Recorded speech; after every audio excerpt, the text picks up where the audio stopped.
Friends, welcome to Adobe Dreamweaver Tamil tutorial part 14 ஆச்சுன்னு இந்த வரையும் பார்த்தோன்னா நம்ம வந்து லிங்கிங்கை பற்றி பார்த்துட்டு இருந்தோம்.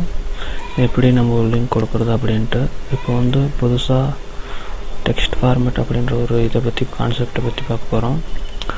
நார்மலாக பார்த்தோன்னா ஒரு வெப்சைட்டில் நம்மளோட வெப்சைட்டுன்றது பார்த்தோன்னா நம்ம தகவல்களை பரிமாறிக்கிறதுக்காக தான் யூஸ் பண்ணுறோம். அந்த வெப்சைட் எந்த மாதிரி வெப்சைட்டாக வேணாலும் இருக்கலாம்.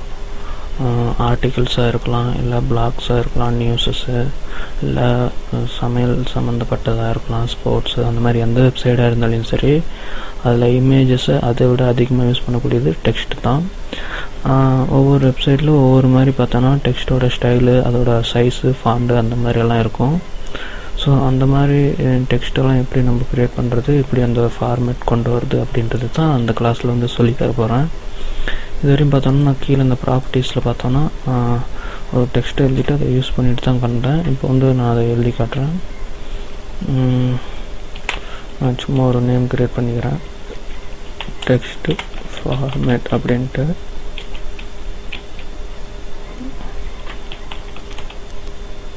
டெக்ஸ்ட் ஃபார்மேட்டிங் அப்படின்ட்டு வந்து நான் அதை செலக்ட் பண்ணிவிட்டு சென்டரில் வர வைக்கிறேன்.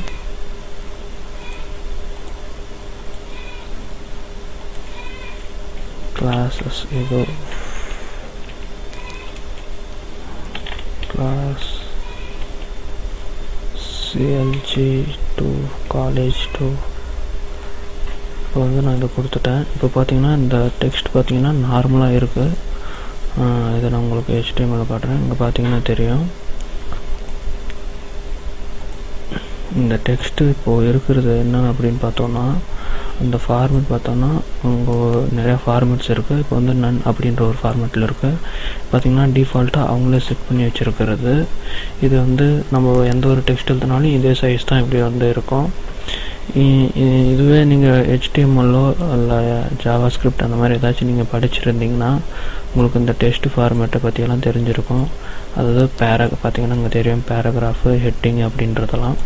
இதெல்லாம் என்ன அப்படின்னு பார்த்தோன்னா இந்த ஒவ்வொன்றும் நம்மளோட டெக்ஸ்ட்டோட ஃபார்மேட் வந்து எந்த மாதிரி வேணுன்றதை தான் அங்கே டிஃபைன் பண்ணுறது.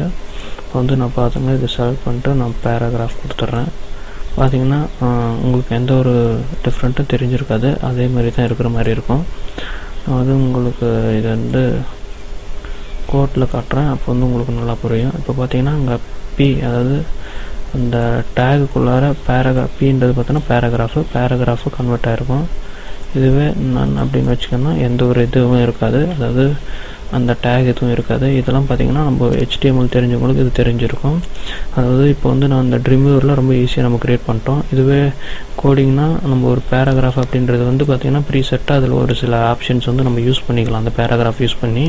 அதுக்காகத்தான் பேராகிராஃப் அப்படின்ற ஒரு ஃபார்மேட் இருக்குது. இதிலே பார்த்தோன்னா இப்போ நான் மறுபடியும் ஒரு கீழே ஒரு டெக்ஸ்ட் எழுதிடுறேன்.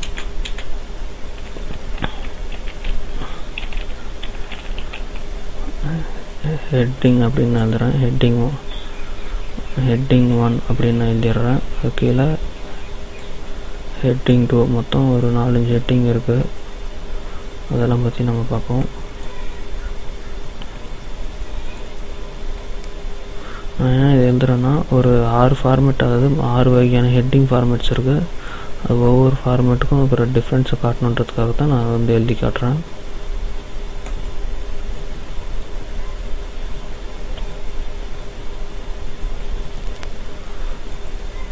இப்போ பார்த்தீங்கன்னா இது எல்லாமே ப்ரீ டிஃபைன் பண்ணி இருக்கிறது. இங்கே பார்த்தோன்னா எல்லாமே ஒரே சைஸாக இருக்குது. இது வந்து பார்த்தோன்னா பேராகிராஃபில் இருக்குது. இங்கே பார்த்தோன்னா நம்ம பேராகிராஃபில் இல்லாத இதை நம்ம கொடுத்துருக்கிறதுனால எல்லாமே பேராகிராஃப் சைஸ்லேயே இருக்குது. இப்போ நான் வந்து இதை செலக்ட் பண்ணிவிட்டு பேராகிராஃப் ஹெட்டிங் 1 அப்படின்றத நான் கொடுக்குறேன். பார்த்தோன்னா தெரியும் ஹெட்டிங் 1ன்றது ரொம்ப பெரிய சைஸு. நான் இங்கே ஒவ்வொன்றும் சேஞ்ச் பண்ணும்போது நீங்கள் இங்கே பாருங்கள், அங்கே வந்து அது வந்து அப்படி அந்த பேராகிராஃபாக இருக்கிறது வந்து கன்வெர்ட் ஆகிரும் ஹெட்டிங்காக. இப்போ வந்து இதை நான் ஹெட்டிங் 2 கன்வெர்ட் பண்ணுறேன், அந்த ஃபார்மேட்டுக்கு மாற்றுறேன். பார்த்தீங்கன்னா ஹெட்டிங் 1ஓட இது கொஞ்சம் சின்ன சைஸு. அதேமாரி மீதி இருக்கிற ஒவ்வொன்றும் நான் எல்லாத்தையும் அப்ளை பண்ணி காட்டுறேன் பாருங்கள். பார்த்திங்கன்னா இந்த ஃபார்மேட்ஸ் எல்லாம் நம்ம வந்து இந்த ட்ரீம்வீவர் மாதிரி இல்லாத போது இது ஒவ்வொன்றுத்துக்கும் நம்ம இந்த சைடில் இருக்கிற கோடு மாதிரி H1 H2 அப்படின்ற மாதிரி தான் எழுதிட்டு இருப்பாங்க. ஸோ அதை காட்டணுன்றதுக்காக தான் நான் சைடில் அந்த விண்டோவையும் ஓப்பன் பண்ணி வச்சுருக்கேன். போக போக பார்த்திங்கன்னா சைஸ் வந்து ரொம்ப சின்ன சைட்டாக வருது பார்த்திங்கன்னா தெரியும் டென்சிக்ஸ் அப்படின்ட்டு. இது எல்லாமே பார்த்தோன்னா இப்போது உங்கள் மேலே இருந்து பார்த்தோன்னா தெரியும். இது பார்த்திங்கன்னா பேராகிராஃபு, இது வந்து ஹெட்டிங் 1 ஹெட்டிங் 2 ஹெட்டிங் 3 அப்படி போக போக அதோட சைஸ் வந்து ரொம்ப மினிமைஸ் ஆகிட்டே போகுது. இது தான் நம்ம வந்து டெக்ஸ்ட் ஃபார்மேட் அப்படின்னு சொல்கிறோம். இதெல்லாம் நம்ம வந்து HTML இந்த HTML எழுதும் போது இதை யூஸ் பண்ணுவோம். நம்ம பார்த்தோன்னா இந்த மாதிரி மட்டும்தான் யூஸ் பண்ணணும் அப்படின்னு இல்லைங்க. இது வந்து நார்மலாக கோடிங் எழுதும் போது இந்த ஹெட்டிங் 1 ஹெட்டிங் 2ன்றதெல்லாம் யூஸ் பண்ணுவாங்க. இந்த ட்ரீம் வீவரில் நம்ம சிம்பிளாக யூஸ் பண்ணிக்கலாம். பார்த்திங்கன்னா இதை செலக்ட் பண்ணிட்டு இதை போல்டாக வேணுனாலும் யூஸ் பண்ணிக்கலாம். அதுக்கு தகுந்த மாதிரி இங்கே வந்து கோட் கன்வெர்ட் ஆகிக்கும். இட்டாலிக்னா அதுக்கு தகுந்த மாதிரி மாறிக்கும். பார்த்திங்கன்னா தெரியும் உங்களுக்கு டிஃப்ரெண்ட்டு. இதோட சைஸையும் ஃபாண்ட் சைஸையும் நம்ம வந்து இன்க்ரீஸ் பண்ணிக்கலாம். இங்கே பார்த்திங்கன்னா சைஸ் இருக்குது அதுக்கு தகுந்த மாதிரி. இப்போ வந்து இந்த இதில் பார்த்தோன்னா இதோட சைஸ் இன்னும் பெருசாக வேணும் அப்படின்னு நினச்சிங்கன்னா சாரி நான் கேன்சல் கொடுத்துட்றேன். இதோட சைஸ் வந்து இன்னும் உங்கள் அதாவது எக்ஸ் ஸ்மால் அப்படின்றத கொடுத்துட்டேன். ஸோ இப்போ பெருசாக வேணும்னா எக்ஸ் லார்ஜ்னு கொடுங்க. இங்கே பார்த்தீங்கன்னா கிளாஸஸ் வந்து நேம் கேட்குது, அதாவது செலக்டார் நேமு. அந்த கிளாஸ் 2லேயே அதுவே H1 அப்படின்னு க்ரியேட் ஆகிருக்கு. நம்ம டிஃபால்ட்டாக ஓகே மட்டும் கொடுத்தா போதும், அதுக்கான இது வந்து க்ரியேட் ஆகிக்கும் அதுவே. ஸோ நம்ம வந்து எந்த இதுவும் செய்ய தேவையில்லை. இப்போ பார்த்தீங்கன்னா இதோட இன்னும் கொஞ்சம் பெருசாக வேணும் அப்படின்னு நினச்சிங்கன்னா அது XX லார்ஜ் அப்படின்னு கொடுத்தீங்கன்னா போதும். இப்போ பார்த்தீங்கன்னா அந்த கிளாஸ் வந்து எதுவும் கேட்கல. ஏன்னு பார்த்தோன்னா நம்ம ஒரு டைம் க்ரியேட் பண்ணிட்டீங்கன்னா இந்த கிளாஸஸ்லேயே நம்ம செய்கிற ஸ்டைல் ஒன்று போய் சேவ் ஆகிக்கும். இது வந்து பெருசாக வேணும்னா அதேமாதிரி சைஸில் போய்ட்டு நம்மளுக்கு எந்த மாதிரி XX லார்ஜ் அப்படின்னு கொடுத்திங்கன்னா அதுக்கு தகுந்த மாதிரி கிளாஸ் கேட்கும். கொடுத்திங்கன்னா அது சைஸில் வந்து பெருசாகிக்கும். இந்த மாதிரி நம்ம யூஸ் பண்ணிக்கலாம். இந்த ப்ராப்பர்ட்டிஸ் பார்த்தோன்னா ஓவராலாக எல்லாமே இந்த டெக்ஸ்ட் சம்மந்தப்பட்டது தான். அதாவது பேஜ் ப்ராப்பர்ட்டிஸ் அப்படின்ட்டு போட்டுருக்கு. இங்கே பார்த்தீங்கன்னா ரூல், அது டார்கெட் ரூல் அப்படின்றது கிளாஸ் அப்படி கிளாஸே தான் அந்த ரூல் அப்படின்னு சொல்லியிருக்காங்க. இந்த டெக்ஸ்ட் வந்து ப்ராப்பர்ட்டிஸ் பார்த்தோன்னா அங்கே கீழே மட்டும் இல்லைங்க, அதுக்குன்னு தனியாகவே ஒரு ஃபார்மேட் ஆப்ஷன் இருக்குது தெரியுதுங்களா. இந்த ஃபார்மேட் ஆப்ஷனில் வந்து நம்ம வந்து நம்மளோட அதாவது டெக்ஸ்ட் சம்மந்தமான இதையெல்லாம் நம்ம வந்து யூஸ் பண்ணிக்கலாம். நான் வேணால் காட்டுறேன் பாருங்கள். இது பார்த்திங்கன்னா டெக்ஸ்ட்டுக்கான இது தான். நான் ஏற்கனவே இந்த ஸ்டைல் அதெல்லாம் பற்றி பார்த்தோன்னா இங்கே போல்டு இட்டாலிக் அதெல்லாம் இருக்குது, கோடு அந்த மாதிரி. இப்போ நான் வந்து எதையாச்சும் ஒன்று செலக்ட் பண்ணிட்டு இது வந்து போல்ட் ஆக்கணும்னா இங்கே போய்ட்டு ஃபாண்டில் ஸ்டைலில் ஆல்ரெடி பார்த்தோன்னா போல்டெல்லாம் டிக் ஆகிட்டு இருக்குது. ஏன்னா நம்ம வந்து அதுக்கு எல்லாம் இன்செர்ட் பண்ணிட்டோம், அப்ளை பண்ணி இருக்கிறதுனால. வந்து புதுசாக ஒன்று இதுக்கு போதும் பார்த்தோன்னா இதில் வந்து எந்த ஸ்டைலும் வந்து இன்செர்ட் பண்ணல. ஸோ இப்போ வந்து கொடுத்தோன்னா கொஞ்சம் போல்ட் ஆகிட்டு இருக்கும். அது சின்னதாக இருக்கிறதுனால உங்களுக்கு தெரிஞ்சு தான் என்னன்னு தெரில. அதேமாரி இந்த இன்சென்ட் அவுட்சென்ட் எல்லாம் பார்த்திங்கன்னா நம்ம கொடுக்கும்போது வந்து மாறிக்கும். பேராகிராஃப் பார்த்திங்கன்னா நம்ம கீழே என்ன ப்ராப்பர்ட்டிஸ் பார்த்தோமோ அதே தான் இங்கே வந்து நம்மளுக்கு மெனுவாக கொடுத்துருக்காங்க. ஸோ நம்ம அதுவும் ஒன்றும் பெருசாக கன்ஃபியூஸ் ஆகி தேவையில்லை. பார்த்திங்கன்னா லெஃப்ட் வேணுமா ரைட் வேணுமா அப்படின்றதையும் நம்ம வந்து அந்த இடத்துல போய்ட்டு நம்ம கொடுத்துக்கலாம், அதாவது அலைன் பண்ணிக்கலாம். சென்ட்ரல் வேணுன்னா சென்ட்ரல் அப்படின்ட்டு.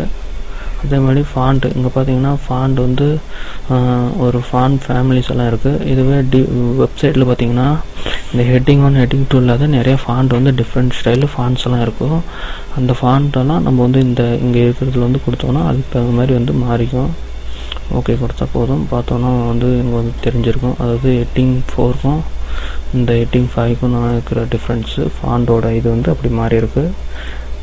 அதே மாதிரி ஸ்டைல்ஸு நான் ஏற்கனவே சொல்லிட்டேன். CSS பார்த்தோன்னா அந்த கிளாஸ் நான் வந்து க்ரியேட் பண்ணுறது தான் அந்த CSS அப்படின்ட்டு. இந்த மாதிரி தான் நம்ம வந்து ஒரு டெக்ஸ்ட்டு வந்து இந்த டிசைனிங்கெல்லாம் கொடுக்குறோம். பேஜ் ப்ராப்பர்ட்டிஸ் போய் பேக்ரவுண்ட் மாற்றிடுறேன், லைட் பிங்க் கொடுத்துட்றேன். பார்த்தோன்னா தெரியும்.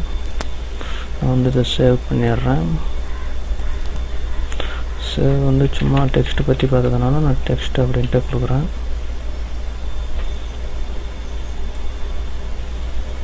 இந்த மாதிரி தான் நம்ம வந்து டெக்ஸ்டிங்கோட ஃபார்மேட்டெல்லாம் பார்க்க போகிறோம். அது அடுத்தது பார்த்தோன்னா லிஸ்ட் அப்படின்னு ஒரு ஆப்ஷன் இங்கே பார்த்தீங்கன்னா தெரியும், லிஸ்ட் அப்படின்ட்டு. இதை பற்றி நம்ம வந்து அடுத்த கிளாஸில் வர கிளாஸ்ல எல்லாம் பார்ப்போம்.